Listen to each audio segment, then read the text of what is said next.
Radio Afrique Santé, partenaire des acteurs de la santé.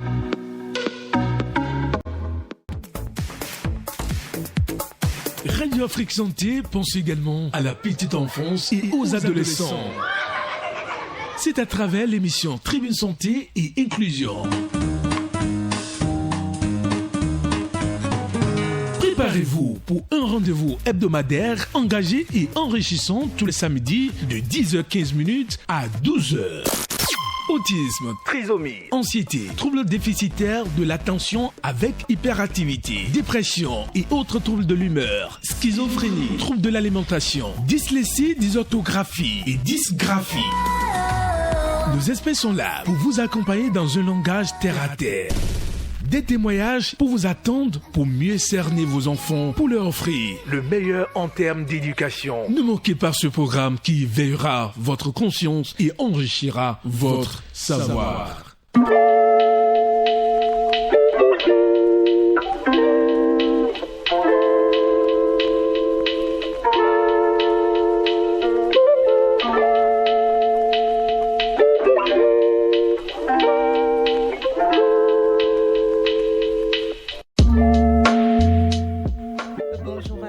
L'inclusion des enfants autistes dans nos écoles est un défi majeur. Il est crucial de mettre en place des mesures adaptées pour favoriser leur intégration. Dans ce premier numéro de votre émission Tribune Santé et Inclusion, nous explorons différentes stratégies que les écoles et les parents peuvent adopter pour aider ces enfants à s'épanouir. Le thème qui nous réunit est donc l'éducation et la prise en charge des enfants autistes. Comment y parvenir?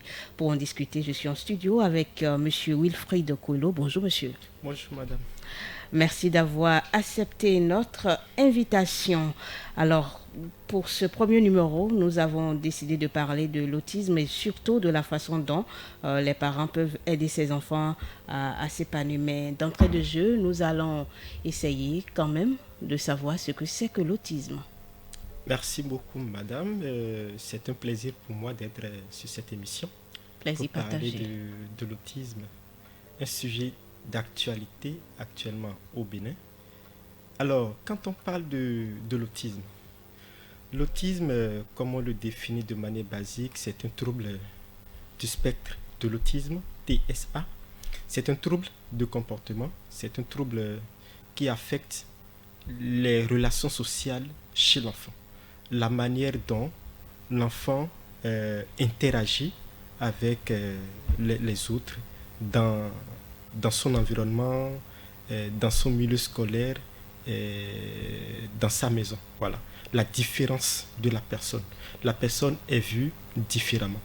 Et quand on parle de l'autisme, je dirais que l'enfant autiste, c'est l'enfant différent.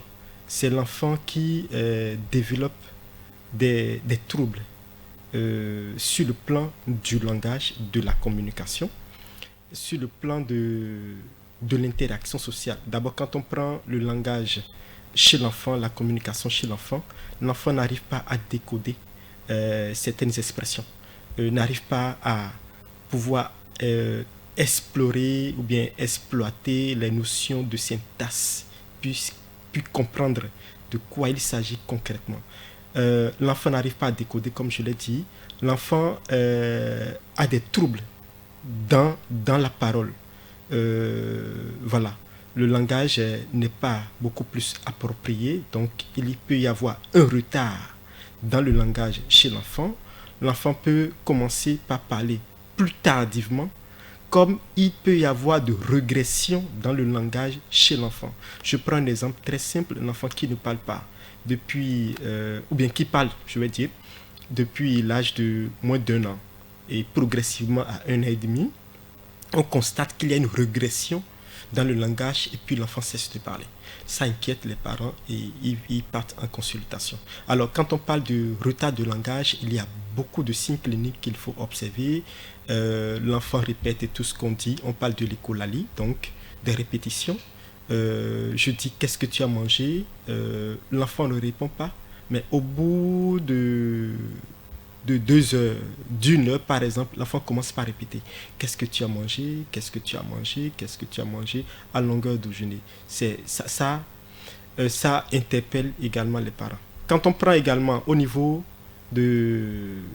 d'interaction sociale, c'est là qu'on parle même de relations sociales. C'est-à-dire que l'enfant est différent. On voit que l'enfant est très différent. En classe, l'enfant n'a pas l'attention, il est distrait, il va se réfugier peut-être dans un coin, il s'amuse seul. Là où se trouvent 2, 3, 4 personnes, l'enfant est absent. Il n'arrive pas à intégrer la société. Voilà un peu la différence chez l'enfant. Et le troisième grand signe qu'on observe chez l'enfant, c'est des comportements stéréotypés, des intérêts restreints chez l'enfant. Donc, les comportements stéréotypés, l'enfant a un intérêt particulier, par exemple, à un objet. J'ai des enfants que j'accompagne qui ont l'intérêt, par exemple, focalisé sur des voiturettes. Et si cette voiturette est absente dans l'environnement de l'enfant, c'est des cris, c'est des pleurs. Ou bien l'enfant tapote, par exemple, ses lèvres à longueur de journée, ou bien l'enfant a l'habitude de donner de petits coups à toute personne qu'il rencontre, ou bien l'enfant a l'habitude de mordre des gens. Quand il rencontre de nouvelles personnes, il a toujours tendance à mordre cette personne. Donc, c'est des comportements, c'est des stéréotypies que l'enfant développe et qui est observable, qu'on peut observer. Et à part ça, l'enfant développe, comment on appelle, une rigidité et de l'automutilation, c'est-à-dire qu'il se mord lui-même, il est violent, il se fait du mal, peut cogner sa tête contre le mur jusqu'à se blesser. Voilà, donc l'enfant développe beaucoup de comportements de rigidité. Et le quatrième grand signe qu'on peut observer, c'est des troubles sensoriels. On constate que l'enfant est hypersensible ou bien hyposensible, que ce soit au bruit, que ce soit au toucher, que ce soit à la lumière, au goût également. Donc il y a des enfants qui préfèrent peut-être tout du blanc, de tout blanc. Du riz blanc sans la sauce ou bien de telles couleurs, donc c'est des préférences. Ou bien on voit que quand l'enfant est hypersensible au bruit, quand vous criez à côté de l'enfant, l'enfant commence par boucher les oreilles. Donc quand on commence par constater ces signes-là de professionnel en professionnel, on peut constater que l'enfant pourrait avoir des troubles de l'autisme. Alors, est-ce qu'on est avec l'autisme ou bien on le devient? On ne devient pas autiste, on est autiste.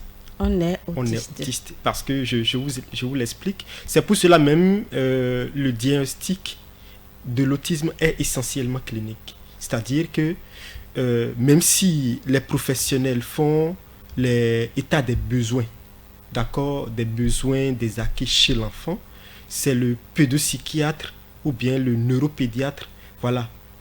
Ça passe par la neuropédiatrie, mais le pédopsychiatre est beaucoup plus habilité à confirmer le diagnostic parce que ça demande des examens médicaux, ça demande des analyses, ainsi de suite. Alors, qu'est-ce qui se passe au niveau de l'autisme, en fait, de ce trouble? Déjà que l'enfant est dans le ventre, de manière très basique, hein, je l'explique, l'enfant se développe dans le ventre.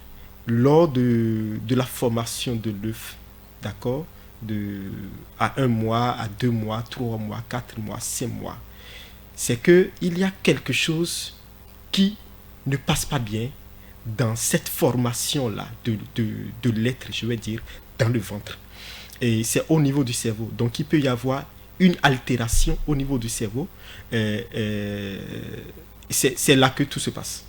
Donc, peut-être quelque chose qui doit être et qui n'est pas.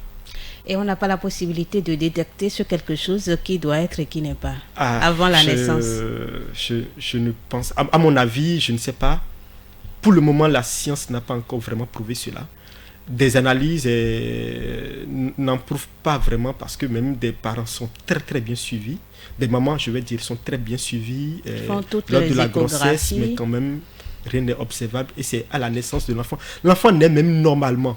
Comme tout autre enfant, se développe normalement, n'a pas un retard de langage, un retard psychomoteur, il a marché normalement, il a grandi normalement, et à un moment donné, commence par constater la régression de ce développement chez l'enfant, de sa croissance, voilà. Donc c'est une question qui, franchement, même au niveau des spécialistes, des médecins de haut niveau. C'est des recherches perpétuelles actuellement. Alors, en tenant compte de toutes les explications que vous venez de donner sur l'autisme, je me rends compte que ce sont des enfants qui ont besoin d'une attention particulière. Alors, pouvez-vous nous expliquer en quoi consiste l'éducation et la prise en charge des enfants autistes? Alors, l'éducation et la prise en charge des enfants autistes, il n'y a pas, je dirais qu'il n'y a pas une méthode en griffe adaptée où on va dire que c'est telle méthode qui peut marcher pour tel enfant, pour les enfants autistes. Non. D'autant plus que quand je parle de TSA, trouble du spectre de l'autisme, le spectre, c'est une variété, c'est la variabilité. C'est-à-dire que s'il y a 1000 enfants ici, même si ces 1000 enfants sont déclarés autistes, ils ont quand même des signes particuliers à eux. Donc, ils sont un peu différents des uns des autres et ils développent l'autisme de manière différente. Donc, lorsqu'on prend 2 enfants autistes, ils peuvent ne pas agir de la même manière. De la même manière, exactement, de la même manière. D'accord. Donc, c'est tout le spectre. Voilà. Alors, dans la prise en charge, la première des choses qu'il faut faire, c'est d'abord consulter un spécialiste. Ça peut être un éducateur spécialisé, un psychologue pour enfants, un orthophoniste parce que mon enfant ne parle pas, mon enfant ne babille pas. C'est tout ce qui amène d'abord le parent vers un spécialiste. Alors, de ce spécialiste, il y a une évaluation qui est faite sur ses besoins.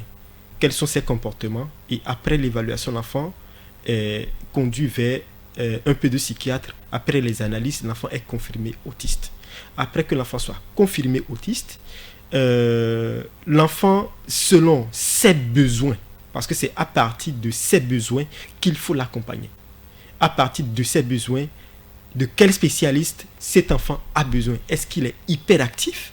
Parce que quand bien même on parle de l'autisme, il y a d'autres signes, en fait, d'autres troubles qui sont associés à l'autisme, même d'autres maladies qui sont associées à l'autisme. Alors, est-ce que l'enfant est hyperactif? Est-ce qu'il est impulsif? Est-ce qu'il a des comportements rigides? Est-ce qu'il est violent? Est-ce qu'il fait de l'automutilation? Est-ce qu'il parle quand même un peu? Ou bien il est non-verbal, il ne parle pas du tout? Est-ce qu'il parvient à identifier des signes? Donc, à partir de cette évaluation qui est faite, on voit quel professionnel pourrait accompagner cet enfant. Voilà. Alors, vous êtes un éducateur spécialisé. Oui. Est-ce que vous pouvez nous dire un peu comment vous vous débrouillez avec les enfants que vous suivez, par exemple? Exactement. Donc, toujours sur cette ligne directive, après que l'évaluation est faite, je reçois l'enfant. C'est que je mets en place ce qu'on appelle projet éducatif individualisé. On parle de PEI, projet éducatif individualisé. C'est ce projet qui prend en compte les besoins de l'enfant et les définit en termes d'objectifs opérationnels à atteindre. Et dans ce projet éducatif, je vois qui peuvent intervenir encore sur cet enfant. Un orthophoniste, par exemple, peut-être un psychologue pour l'enfant parce que l'enfant a des troubles impulsifs, des troubles d'hyperactivité ou bien d'autres troubles cliniques associés. Est-ce que l'enfant a besoin peut-être de la musicothérapie? Parce que l'enfant chante très bien. J'ai eu une fille, par exemple, qui chante très bien, mais ne parle pas. Elle chante très très bien, mais elle ne parle pas. C'est bizarre ça. Alors, quand je mets en place mon projet, j'implique les parents. Parce qu'aujourd'hui, on parle maintenant de l'implication des parents. Il ne s'agira pas d'envoyer l'enfant vers un thérapeute ou bien un éducateur ou bien un professionnel et rester derrière. Quelle est l'implication de ce parent? Alors, le parent s'implique. Quand on fait état de toutes ces pratiques et on définit la responsabilité de chacun, alors là maintenant la prise en charge commence. Et dans la prise en charge, c'est en fonction des besoins de l'enfant que je peux mettre en place telle méthode adoptée pour pouvoir réussir la prise en charge de cet enfant. Et ça y va d'un professionnel à un autre. Et chaque Donc il n'y a pas de méthode standard? Non, il n'y a pas de méthode standard adaptée à un enfant autiste, non. C'est en fonction des besoins qu'on essaie de voir quelle méthode peut être adaptée à cet enfant en fonction de ses besoins, parce que les besoins sont différents. Alors, voilà qu'on se retrouve, par exemple, avec des parents qui n'ont aucune formation, qui ne savent pas comment prendre en charge ce genre d'enfants. Et où, par exemple, on rencontre dans les écoles des enfants hyper intelligents, mais qui ont de ces troubles et donc sont quelque peu rejetés. Comment pensez-vous qu'on peut arriver? Parce que moi, je me dis que plus l'enfant autiste est rejeté, plus son mal va en grandissant. Alors, comment pensez-vous qu'à la maison ou à l'école, les parents ou les enseignants peuvent s'adapter à la différence de ces enfants-là? Alors, au niveau de l'adaptation des enseignants et des parents, c'est qu'il faut forcément des formations spécifiques adaptées. Voilà. Il y a des guides d'éducation, des guides d'enseignement en fait spécifiques aux enseignants pour quand même suivre, je vais dire, ou bien accompagner ces enfants en milieu scolaire. Et ces guides existent sur des plateformes, les enseignants peuvent télécharger ou bien se référer vers des centres spécialisés adaptés pour se faire former. Et l'enseignant a besoin de connaître quand même ce que c'est que l'autisme, les signes cliniques observables et voir dans quelle mesure adapter ces signes, en fait, sa méthode d'apprentissage ou bien sa méthode d'enseignement en fonction des besoins de l'enfant. Quand un enfant autiste rentre dans une salle de classe, c'est que la méthode d'enseignement diffère en même temps. L'enseignant est obligé de parler de l'inclusion. Voilà. Et quand on parle de l'inclusion actuellement, c'est adapter le document d'enseignement, d'accord, en fonction des besoins de l'enfant. Est-ce que ça n'aura pas d'incidence sur les autres élèves? Non, pas d'incidence. De plus, ça amène les autres élèves à être beaucoup plus inclusifs, à apprendre de nouveau, à développer de l'empathie parce que en amont, l'enseignant aurait pris le soin, d'accord, au début de la rentrée scolaire, de préparer les enfants. Voilà, ça c'est un enfant à besoin spécifique. Vous aurez constaté que cet enfant est différent de vous. Parce qu'il a tel comportement, parce qu'il n'arrive pas à rester bien assis, parce qu'à des moments donnés, il vous tapote, parce que.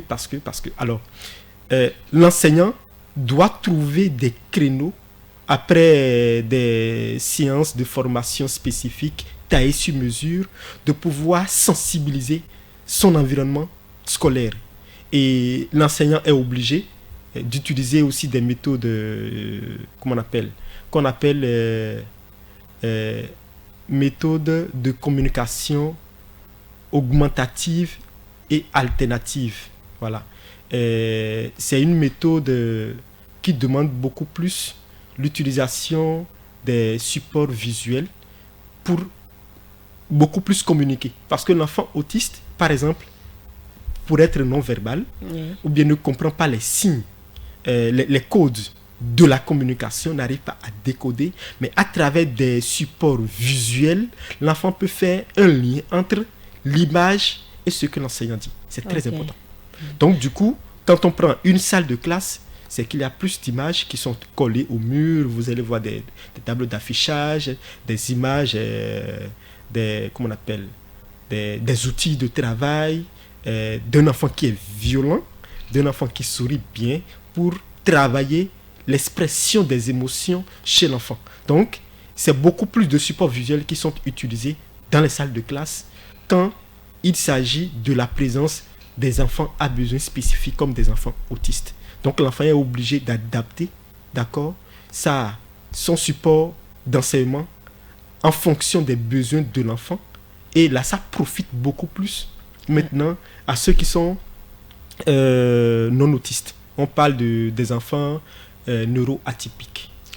Alors, il y a certains enseignants qui aujourd'hui encore pensent que les enfants à besoins spécifiques doivent être écartés des autres pour permettre le bon déroulement des cours. Est-ce que c'est votre avis à vous? Non, ça c'est ce qu'on appelle l'exclusion. Voilà. Or, actuellement, nous sommes en train d'inclusion. Et nous sommes tous différents. Il n'est pas à dire que enfant neurotypique, enfant neuroatypique, on est différents des uns des autres. C'est des termes qui sont en fait employés actuellement. Et je suis Wilfried Kouelo, j'ai ma différence. Tout à fait. Vous avez votre différence. Vous savez ce qui vous fait mal, ce qui ne vous fait pas mal. Alors, en fonction de la différence de chacun, on se doit du respect. On se doit de s'entraider mutuellement, de mettre ensemble nos différences, d'accord, pour aller loin, travailler ensemble. Donc, c'est ce qu'il faut apprendre actuellement aux enfants dans les écoles, la diversité. Et quand on parle de la diversité, même si c'est un exemple, je vais en classe et puis je natte mes cheveux, on ne dira pas, mais c'est un gaiman ou bien c'est un fou. Non, mais quand même, c'est ma différence. Accepter ma différence, et c'est mon moi. C'est mon moi en fait. Donc, c'est de ça qu'il s'agit chez les personnes atteintes de l'autisme. C'est pour cela qu'on dit que l'autisme n'est pas une maladie, mais c'est une différence. Il peut y avoir des maladies associées à l'autisme, on ne refuse pas. Il peut y avoir des troubles associés à l'autisme, il y en a également plein. Mais quand on parle de l'autisme, c'est une différence. Parce on en connaît qui évoluent normalement et qui développent des méthodes spectaculaires, qui développent une intelligence accrue vraiment de haut niveau. Voilà. Et qui sont très pointus dans ce qu'ils font. J'ai reçu un enfant récemment. J'étais étonné de voir l'enfant dessiner une personne. C'est-à-dire, l'enfant vous voit debout et il vous dessine. Et c'est un enfant autiste qui actuellement, l'année prochaine, doit aller au CEP. Vous voyez? Et c'est un enfant qui est très bien suivi par ses parents. Et ça demande également de l'investissement. Ça, je l'avoue. Alors, le Bénin, depuis peu, commence par s'intéresser au sujet. Le gouvernement parle de prise en charge et tout. Est-ce que vous pensez que les enseignants qu'il y a dans nos écoles seuls suffisent pour accompagner les enfants autistes, ou vous faites partie de ceux qui pensent que pour la prise en charge adéquate et efficace des enfants autistes, il faut par exemple des éducateurs spécialisés comme vous, des professionnels de la chose dans les écoles pour accompagner? Ça, c'est une évidence. Et on ne peut pas accompagner un enfant ayant des troubles de l'autisme dans une école sans des spécialistes. Les enseignants, leur rôle fondamental, ils sont là pour travailler sur l'inclusion de cet enfant. C'est-à-dire travailler à ce que cet enfant ne soit pas stigmatisé dans son environnement scolaire d'abord. Parce que si l'enfant est stigmatisé, c'est que l'enfant ne pourra pas suivre convenablement l'enseignement qui est dispensé. Et donc l'enfant est exclu. Et ça demande encore beaucoup plus chez les enseignants, d'autant plus qu'ils doivent adapter leur format d'enseignement en fonction des besoins de l'enfant, comme je l'avais dit. Alors, l'enfant dans l'école a besoin généralement de 3 à 4 spécialistes, normalement. Si on doit vraiment travailler dans une école. Si on doit vraiment travailler pour permettre à cet enfant quand même d'améliorer son état de trouble, ou bien atténuer les difficultés qui s'observent chez lui. Alors, l'éducateur spécialisé est là pour travailler à l'inclusion également, travailler pour la relation, travailler sur la relation sociale chez l'enfant, l'intégration sociale de l'enfant. Alors, le cours est terminé, les enfants sortent, il y a des activités parascolaires qui s'observent. Tout à fait. Lors des activités parascolaires, l'éducateur spécialisé est présent pour faire des activités manuelles, les jeux psychosociaux, les jeux d'intégration sociale. Et d'autant plus que l'enfant s'isole du groupe, l'enfant s'écarte, l'enfant a cette différence. On travaille à ce que l'enfant soit intégré maintenant dans le groupe. Et cette intégration travaille à ce que l'enfant commence pas à s'approcher des autres. C'est très important. Alors là, il y a d'autres activités qui peuvent se faire comme l'accompagnement psycho-éducatif personnalisé, donc à travers les jeux. Ça travaille le développement cognitif chez l'enfant. Donc, après ça, l'enfant dans la classe, d'accord, a besoin d'une assistance. D'autant plus que l'enfant est hyperactif, d'autant plus que l'enfant n'arrive pas à décoder le langage, d'accord, même le langage basique parlé par l'enseignant. L'enfant a des difficultés à pouvoir les décoder. Du coup, cet enfant a besoin d'un spécialiste à côté qu'on appelle les AVS, les auxiliaires de vie scolaire ou bien les assistants de vie scolaire.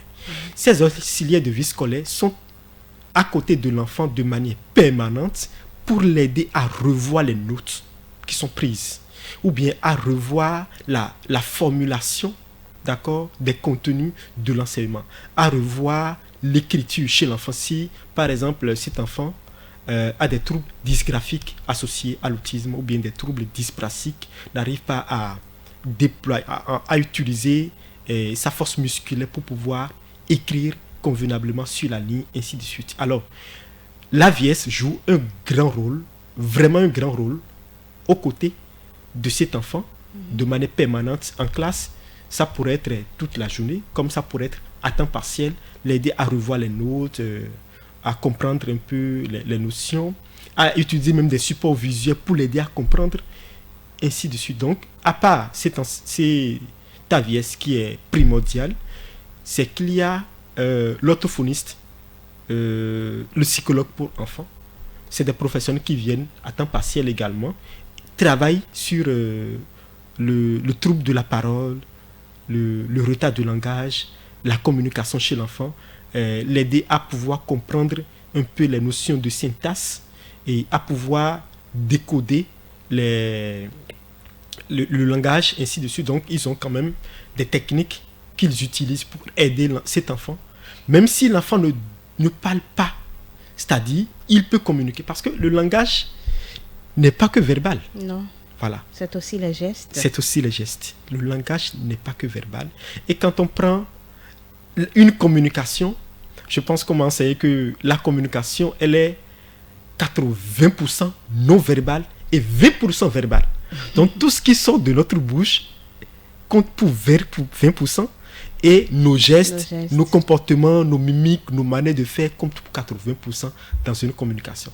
Mais pour cela, il faut quand même qu'on amène... Je crois que les autistes sont dans la vraie communication. Voilà. En fait. Et j'en connais qui évoluent très bien, qui ne parlent pas, mais qui peuvent aller acheter au dehors et revenir à la maison. Comment ils font? C'est à travers des pictogrammes. Ça, c'est à travers la méthode qu'on appelle la méthode de PEX, système de communication par échange d'images. Donc, il y a un classeur où tout ce qui est dans l'environnement de l'enfant, on les photographie en de petites cartes et l'enfant doit communiquer à travers ces cartes. Même s'il doit aller aux toilettes, il doit vous montrer la carte avant d'aller aux toilettes. Je ne dirais pas que c'est difficile, mais ce n'est pas facile. C'est difficile. Ce n'est pas facile, alors, mais c'est passionnant. Pour un spécialiste qui est dans la chose, c'est certainement passionnant, mais pour un parent qui n'a pas les compétences requises et pour un enseignant qui se retrouve devant le fait accompli, c'est un peu difficile. Alors, pour le parent, oui. c'est très important que ses parents aient ces connaissances. Et je pense que depuis ma formation au Maroc, à mon retour, je commence par coacher un peu certains parents sur l'utilisation de ces supports visuels parce que nous, on accompagne. Je dirais qu'on n'est pas encore à un niveau très élevé dans l'accompagnement, mais le BD fait un gros effort dans la prise en charge de ces enfants. Qui est apte à encourager, je souligne. Voilà. Alors, le parent doit avoir connaissance de ces supports visuels et le spécialiste doit être en mesure de coacher ou bien d'inviter ce parent à comprendre cette méthode qu'on appelle PEX. Parce que c'est une méthode, ce n'est pas des séances d'1 heure, 1h30 que nous faisons, non. C'est plus que ça. C'est plus que ça. Alors, l'environnement est évalué, l'environnement familial est évalué, l'environnement scolaire est évalué, et puis l'environnement sociétal, je vais dire, les va-et-vient de l'enfant est aussi évalué pour permettre à cet enfant de pouvoir utiliser les images à bon escient. Alors, je prends un exemple très basique que j'ai vu au Maroc. Le parent travaille chaque nuit à faire comprendre les images à cet enfant. L'enfant veut manger. Tu montres l'assiette, une image de l'assiette, avant d'aller prendre la nourriture. L'enfant veut boire de l'eau. On lui montre, voilà le verre. On met ça au niveau de la bouche et puis on boit. Montre-moi l'image, l'enfant doit montrer. Vous voyez? Donc, c'est-à-dire que la méthode c'est même d'abord pour les parents avant d'être pour le spécialiste. Parce que le parent est vraiment au contact de cet enfant et doit vraiment l'aider. Et je salue vraiment la bravoure des mamans parce que les mamans sont beaucoup plus aux côtés de ces enfants et ils travaillent jour et nuit. L'enfant va à l'école, il porte ses habits, il va à l'école. La vieille qui l'accueille lui demande de se déshabiller. L'enfant se déshabille lui-même et s'habille à nouveau. Ça, c'est pour évaluer la motricité fine, sa capacité à pouvoir mettre cette tenue, ainsi de suite, voir les troubles et pouvoir les corriger. Nouer ses lacets, se peigner les cheveux. Donc, tout porter son sac au dos. Donc, tout est par image. C'est en cela que c'est un peu difficile aux enseignants parce que l'enseignant ne peut pas être seulement au service de cet enfant. Imaginez qu'il y a 3, 4 enfants autistes dans une salle de classe. Donc c'est un peu difficile pour l'enseignant. Mais quand même, l'enseignant doit avoir ses connaissances pour qu'au moment opportun, porte assistance à cet enfant. L'objectif, c'est d'éviter les préjugés, les idées préconçues sur cet enfant. Les prénotions, penser déjà que est un enfant et l'enfant ne peut pas y parvenir. Voilà. Quand on voit l'enfant en situation de danger, il faut l'assister. Il faut l'aider à nouer ses lacets. Je sors de ma classe en tant qu'enseignant, je vois cet enfant qui a des lacets en branle. Je peux lui dire, champion, noue tes lacets. S'il ne parvient pas, je suis là juste à ce que l'enfant noue ses lacets. S'il ne parvient pas, je le fais par guidance. C'est ça qu'on appelle l'accompagnement par guidance. Je fais le geste, je dénoue et je lui demande de le faire à nouveau. C'est une question de patience.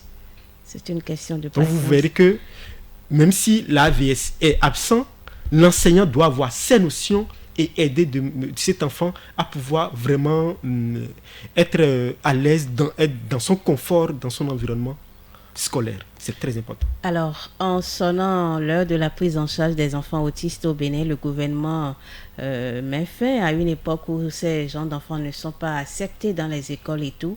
Selon vous, quelles sont les stratégies à mettre en place pour réussir ce pari-là? Parce que tout à l'heure, en parlant, vous avez parlé de 4 professionnels à avoir dans une école. Est-ce que c'est possible au Bénin? Et est-ce qu'on dispose d'autant de spécialistes dans le domaine? Ok. Alors, je pense que, tel que je l'avais dit, le Bénin fait un gros effort en matière de prise en charge. Il n'est pas dire forcément qu'il faut avoir tous ces spécialistes avant d'accompagner un enfant autiste. C'est le souhait. Ce n'est pas impossible, mais pour le moment, c'est la ressource n'est pas encore consistante pour qu'on puisse quand même l'user et pouvoir réussir. On le fait, on fait l'effort de le faire avec nos moyens de bord limités. Voilà, pour y parvenir. On a de réussite dans plusieurs domaines, mais quand même dans d'autres domaines, il reste à faire. Alors, ce qui est imminent et indispensable, c'est surtout au niveau de l'AVS, l'assistant de vie scolaire. Alors, cet AVS est beaucoup plus en contact avec l'enfant et c'est cet AVS qui supplée les parents en quelque sorte en cas d'absence, lorsque l'enfant est en milieu scolaire, en milieu familial, doit aller chez une tante, chez un oncle. L'AVS est un peu à côté de l'enfant pour l'aider, même sur des aires de jeu, l'AVS est présent. À part l'AVS, l'éducateur spécialisé, l'orthophoniste. Alors, c'est en fonction des besoins de l'enfant et c'est en fonction également de la disponibilité des ressources chez le parent que le parent peut faire appel à tel spécialiste, à tel spécialiste. Et donc, en milieu scolaire, réussir quand même l'inclusion, c'est que le travail primordial qu'il y a à faire, c'est la sensibilisation. Sensibiliser les écoles, surtout des écoles qui ont la capacité de pouvoir recevoir des enfants à besoins spécifiques. Parce que quand je parle de la capacité, c'est d'abord avoir un milieu scolaire adapté. Si le milieu scolaire n'est pas adapté, en fonction des besoins, s'il n'y a pas de rampe, par exemple, s'il y a trop de lumière et l'enfant est hyper sensible aux lumières, vous voyez que le problème se pose. Même des enfants qui sont très très violents, qui font de l'automutilation, ils ont même besoin même des environnements où l'enfant rentre dans des crises de nerfs. On peut le mettre dans un centre, dans une salle d'écoute ou bien dans une salle d'animation pour que l'enfant se retrouve. Alors, si ces conditions ne sont pas réunies, c'est un peu difficile. Alors, je pense que des écoles doivent quand même travailler pour inclure ces enfants dans leur, dans le système éducatif, dans le milieu scolaire et travailler avec. Pas prendre peut-être des enfants qui ont de l'outchage ou bien des signes cliniques qui pèsent et qui sont très très difficiles. L'enfant par exemple qui fait de l'automutilation, vous voyez que cet enfant a besoin vraiment d'un accompagnement taillé sur mesure. Mais il y a quand même des enfants qui, les signes sont quand même moindres, où des écoles peuvent les employer. Donc je demande à ce qu'ils ne refusent pas. Et l'État sensibilise également pour ça, pour que des écoles en reçoivent. Alors, est-ce que vous pensez que l'inclusion des enfants autistes peut profiter aux enfants non autistes? Oui, et je pense que je l'avais dit. Là où ça pourrait les profiter, c'est déjà travailler sur l'empathie chez ces enfants. Donc, l'acceptation de l'autre dans sa différence. Déjà que l'enseignant adapte sa notion de cours, d'accord, en fonction des besoins de cet enfant qui est différent, ça profite aux autres. C'est une nouvelle éducation pour tout le monde. Exactement. Ça profite parce que de manière ordinaire, ce qu'on constate, c'est surtout des cours magistraux. Donc l'enfant, il y a les tables devant, l'enseignant est là et puis dispense son cours. Alors, déjà qu'on demande à ce que l'enseignant adapte son module ou bien son programme d'enseignement en fonction des besoins de l'enfant, d'utiliser des méthodes techniques basiques, ça profite les autres en termes de compétences, en termes d'apprentissage. Donc, ils peuvent en profiter et comprendre très vite parce que c'est une méthode qui, quand même, les aide à comprendre davantage et à travers les images, faire en même temps le lien. Oh, mais quand on finit les cours, on doit aller faire des recherches, on doit aller prendre encore le dictionnaire, faire des recherches et comprendre. Donc, d'autant plus que l'enseignant est obligé d'adapter son programme d'enseignement, c'est-à-dire que ça profite aux autres. Alors, le temps qui nous est donné tire déjà à sa fin. C'est vrai qu'on va y revenir. Comme vous l'avez déjà dit pendant la préparation de cette émission, on ne pourrait pas parler de l'autisme en quelque temps. Mais pour le compte du numéro de ce jour, nous allons nous retirer. Mais avant, une conclusion, un mot de fin. Alors, conclusion, mot de fin. Avant d'aller sur la conclusion, je voudrais quand même rappeler qu'il existe 4 méthodes, je dirais 3-4 méthodes que en fait, les parents, les professionnels doivent quand même avoir connaissance pour réussir l'accompagnement. Il y a d'abord la méthode ABA. Et quand je prends la méthode ABA, c'est une méthode d'analyse des comportements qui quand même travaille à ce que le comportement de l'enfant soit un peu atténué. Si l'enfant est hyperactif, ça va travailler sur son comportement. À part cette méthode, on va y revenir. Il y a la méthode de PEX, je pense que je l'ai citée. Oui. Voilà, système d'échange par image. Oui. Et il y a la méthode de TEC. C'est une méthode qui travaille dans l'environnement de l'enfant, c'est-à-dire évalue l'environnement de l'enfant et voit en fonction de son environnement comment l'adapter à travers des outils spécifiques. Voilà, donc après ça, je pense que c'est des méthodes standards qui sont utilisées. Merci. Donc mon mot de fin, c'est déjà que le Bénin, l'État béninois, et je me réjouis fortement, a pris quand même le taureau par les cornes et décide quand même d'aider les parents. Je souhaite que les parents s'impliquent davantage. Ça, je le souhaite vivement parce que une séance et 2 séances ne suffisent pas pour quand même atténuer les troubles chez l'enfant. On ne guérit pas de l'autisme, on vit avec.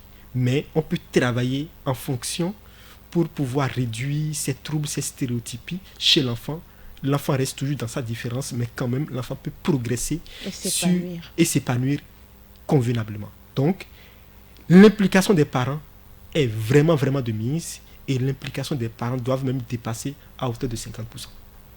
Quand je le dis vraiment de cœur, parce que je vois beaucoup de parents qui s'impliquent, et quand on fait état des lieux sur les parents qui s'impliquent et sur les parents qui ne s'impliquent pas, quand vous voyez les enfants, il y a une nette différence. Est-ce que vous direz qu'il y a beaucoup d'enfants autistes au Bénin? Je ne sais pas, parce qu'il n'y a pas encore de statistiques en la matière, mais quand même, quand je prends Cotonou, Calavi, Porto Novo et Ouida, les zones où j'ai connaissance, quand même, il en existe. Et sauf qu'il n'y a pas encore eu vraiment de diagnostic pour confirmer, mais quand même, on constate des signes. Donc, je pense que ça pourrait être peut-être encore mon mot de fin, d'exhorter l'État, d'accord, à s'engager vraiment corps et âme. Pourquoi ne pas offrir peut-être un moment de diagnostic pour ces enfants? C'est-à-dire que l'État même prend l'engagement de diagnostiquer tous les enfants, d'accord. Ça prend par l'évaluation des enfants, psycho-éducative, orthophonie, et puis ça échoue au niveau de la pédopsychiatrie, et puis le diagnostic est confirmé. Ça nous permet quand même d'avoir un état des lieux sur un peu approximatif le nombre d'enfants autistes qu'il existe au Bénin. Même d'autres me demandent, est-ce qu'il existe des personnes adultes autistes au Bénin? Je n'ai pas encore connaissance, mais quand même, j'exhorte vraiment l'État à pouvoir aider et les parents à s'impliquer vraiment de manière convenable. Merci beaucoup, Monsieur Wilfried Coelho. Je rappelle que vous êtes éducateur spécialisé et aujourd'hui, on a parlé de l'éducation et la prise en charge des enfants autistes, comment y parvenir. J'espère, chers amis auditeurs, que vous avez eu les réponses essentielles aux questions que vous vous posez.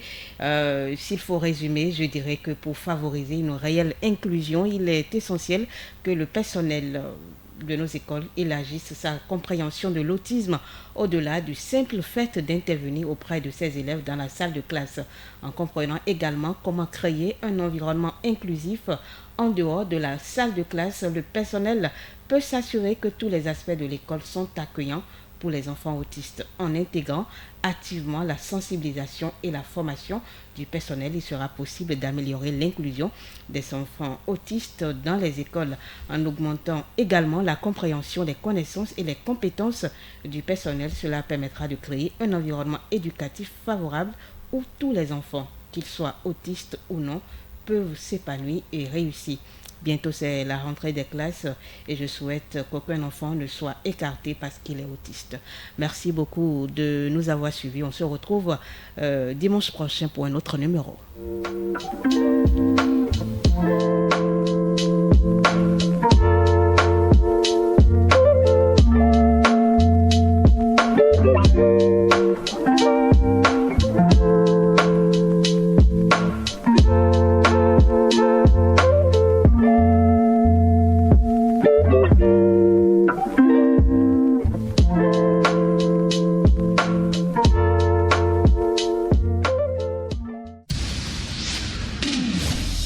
Radio Afrique Santé, partenaire des acteurs de la santé.